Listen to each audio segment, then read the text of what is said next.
and you have so many accomplishments under your belt. You left Trinidad at what one might say was the height of your career. When you left Trinidad, you were the general manager of the Port of Spain in Yeah, acting 1991.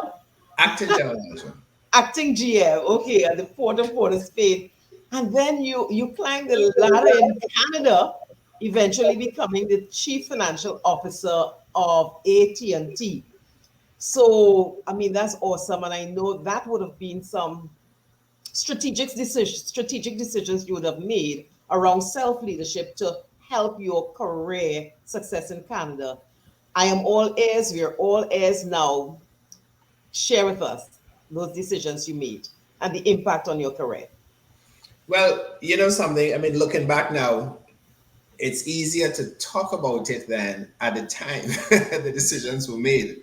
But I guess there's always something in you that would help you to move along life, as it were, and also being a Christian at the same time. There is an additional platform on which you can make your decisions, and there is a statement that says you can't expect to reach new horizons if you are afraid to lose sight of the shores behind you. So Mm. if you are going out on the ocean and you are going out, you start to see nothing.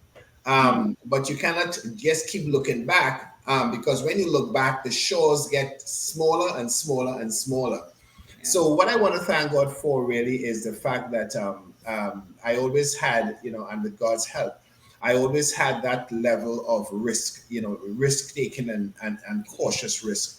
I remember my father always used to say, "Nothing good comes easy," and there's no success without a price to be paid. No pain, no gain. So really, the journeys of my life. The first one really, and you didn't mention it, was when I went to England. I was a senior staff member at a company car, everything at Texaco. This is the oil company. At the time, it was the largest oil company in the Caribbean, in Point of Pierre, and very good senior staff, permanent. Climbing the ladder there. And then I decided to leave with my family. I was already married, three children. Leave and go to England to further my studies in an area where the failure rate was 75%.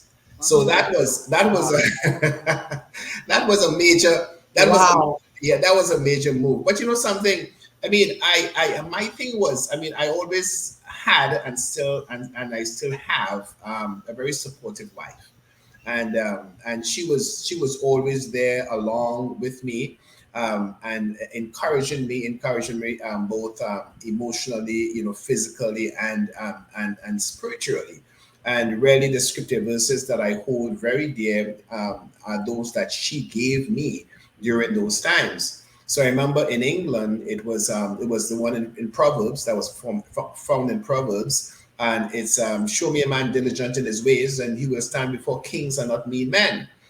So the key word there is diligence. Okay, so you have to be diligent. That was one of my, my whatever I did, I did it well. I give it my all, especially after my teen years. Before my teen years, I was a little wayward.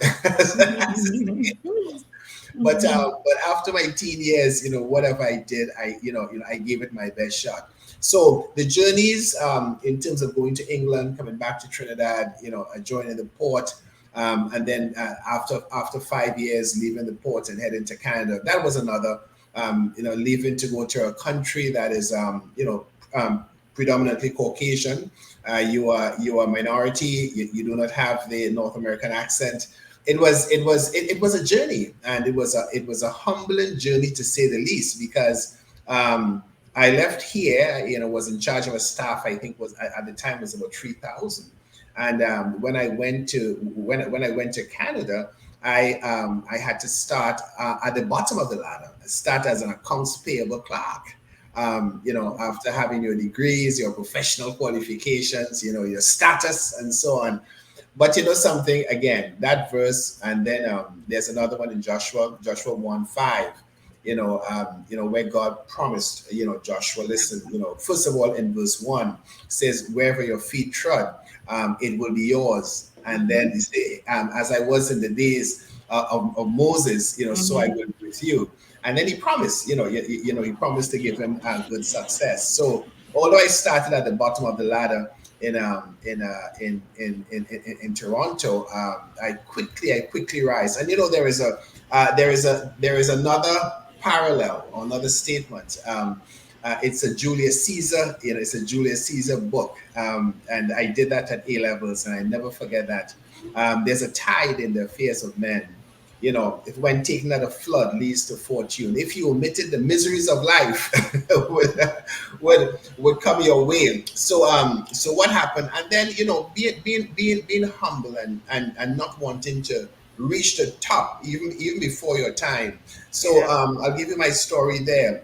So I joined at the bottom end of the ladder, of course, and I was at the time in Canada. It was about 1,000 employees, and I was a minority. Well, still am a minority in Canadian terms. And I worked hard. There was 9 to 5. I make sure and get to work at 8 o'clock in the morning. I probably left the office about 5:30, 6 o'clock, in the evening. So again, even in doing what I would consider, the low level tasks, although I, was highly qualified, I did it well. So then the opportunity, a law was passed at that time in the U.S. because AT&T is the American telephone company, that the look of the management team had to mirror the population and had to mirror the jurisdiction in which you operate. So at that time, it was just a bunch of Caucasians at the executive level. So they were looking for a man, and I want to thank God that they chose me, and they chose me, and they chose me as an executive trainee out of a staff of as I say, more than 1,000 at the time. And they invested in me. I did they sponsored me to do an MBA, sponsored me to do a second MBA. The first one was at University of Toronto, second one was at Harvard, and within a matter of 3 years, I came back as the chief financial officer and vice president, the first black vice president in American at the American telephone company AT&T. So that's the start. Let me leave you to ask the questions.